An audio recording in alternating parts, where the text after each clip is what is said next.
Okay, so it's fixture release day and everybody's kind of looking for angles and, you know, ways to dress up everybody playing each other twice and what the relevance is.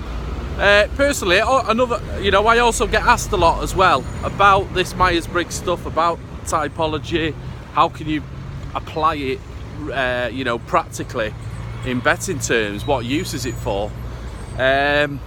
Well, one example is that there's lots of hypotheses I'm going to test this season, lots of potential avenues to explore and run the numbers against, some of these theories. One of them is, I've got a hunch that maybe managers who lead with a process called sensation, extroverted sensing, it's a learning style, one of the 4 learning styles, and it's a process that's very much in the moment. People who use it as their flow state very much live in the real world. They don't care much for patterns. They're not necessarily big planners either. Like to be very, very adaptable to circumstances that throw themselves. You talk about planning and preparation. They're more preparation than they are planning. They don't devise a plan and work the plan. They just tend to just prepare themselves and then hopefully be ready for whatever, the game throws at them, whatever the season throws at them. And as such, people who use sensation, managers who use sensation as a driver state, as a flow state, who use it effortlessly, they tend to, never get tired as the season goes on, no matter how much pressure comes on the shoulders. If anything, they thrive on pressure. They don't ever really buckle under pressure. They just thrive. The more pressure's thrown at them, the more difficult the circumstances get, the more they get to work, the more they really get stuck in and get their hands dirty and almost become energized by it. So what tends to happen is when sensation managers get a good team together, they can thrive more and more as the season goes on. They can develop, the momentum comes, is one of those abstract words that seems to get a lot of people's backs up and a lot of people don't buy into it. Personally, I think it comes in many forms, and for sensation managers, momentum comes in the form of always being ready for anything that comes along the way and being, quick to adapt to ever-changing circumstances. Now, the problem is for sensation managers, I believe, a certain hunch I've got now, is that at the beginning of the season, there's nothing to really react to. They don't necessarily be all geared up for the first day of the season. They've got everything in place, and then the season takes a draining effect on them as it goes. So from a standing start, they're not necessarily at the best. A couple of managers who show up as examples for me that have kind of potentially led to this hunch. 2 managers that I admire greatly, Chris Wilder, Sheffield United, Darrell Clarke, formerly of Bristol Rovers, now of Walsall. Now I'm aware that Chris Wilder's had, some fantastic seasons lately, but hasn't always lived up to his own standards in those first few weeks of the season.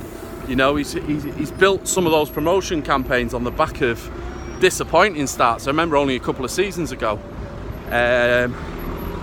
there was a circumstance where Sheffield United had, lost a few games at the beginning of the season. They got beat at Millwall, towards the back end of August.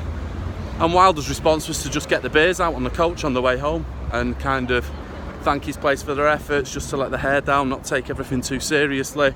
And then from then on, they went and had a run. And that's a great example of a manager adapting to the circumstances. Checking out the body language of his players, seeing what might be right for the moment, what's the right way to respond, what's the right thing to do in that particular instance. And every single instance is different. So basically, they've got these 2 managers. Darrell Clarke, who I've just mentioned, is one I'm very curious about, because I've looked at Walsall's fixtures. I've looked at Darrell Clarke's press conferences, he's unveiling, and watched a couple of press conferences involving him, and he's already talking, about potential bumps in the road. It's not going to be plain sailing going in at Walsall on the back of a few seasons struggling.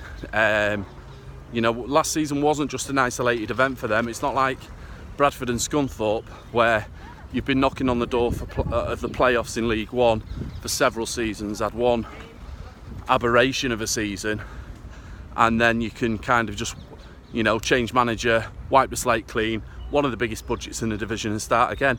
I think Walsall are going to have to graft a little bit for their transfer business and to get the players in that they want. I think you could be going to the end of August potentially before Clark gets the players that he wants.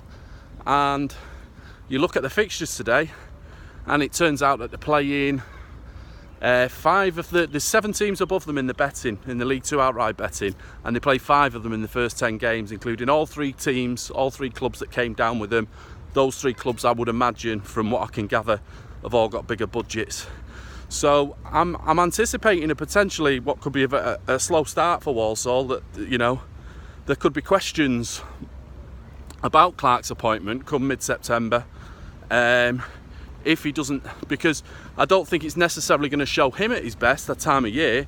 I think you need to let things develop a little bit to really see the best of Darrell Clark, because I think when others start tiring later in the season, making mistakes, and, you know, the pressure getting to other managers a little bit, I think Clark will just thrive as the season goes and you know, adapt to the circumstances. So it's an interesting one to look out for. You know, there's basically I'm working on the anti-post course now, and I'll be explaining all of these functions in detail and how they can potentially manifest in football and leadership styles. There'll be plenty of free content about how those functions work and how you might see them, but there's also the anti-post course where all the managers will be profiled individually, and then you'll be able to sort of fit the patterns to those managers. So that's kind of what I've got going on at the moment. And that's just something while all my focus is on League 2, it's this idea that potentially Walsall could be a team that looking at today's fixtures, basing it around, you know, their predicament as a club compared to the other relegated clubs, and Darrell Clark's personality as a manager. If I was to stick my neck out now and say that one team's going to struggle in the first 10 matches and come short of expectations, it would probably be Walsall.